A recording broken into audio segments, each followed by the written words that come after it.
মোবারক। তো অনেকদিন পরে আবার আপনার সাথে একটা ভিডিও, নতুন নিউ একটা ভিডিও নিয়ে আইলাম ব্লগ।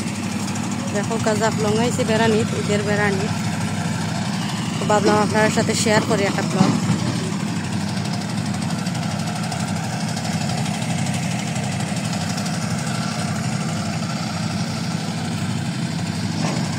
ঈদের বেড়ানিও কিছু কাজও আইছি, খুবই দরকারি একটা কাজ, নাইলেও না, যেহেতু আমার জাফলং ঘন ঘন আওয়া লাগে কাজের সূত্রে।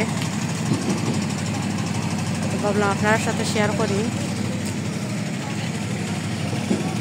দেখো জাফলং বল্লার ঘাট কয়েকটা।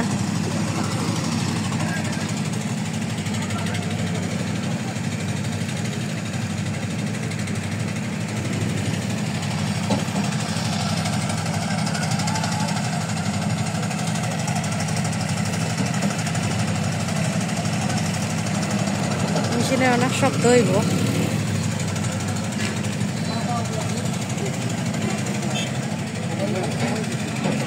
যেহেতু বালু তুলাও, পাথর তুলাও, মেশিনের প্রচুর শব্দ হইব। তো ক্ষমা দৃষ্টিতে নিবা সবাই, কষ্ট করে দেখে নিবা।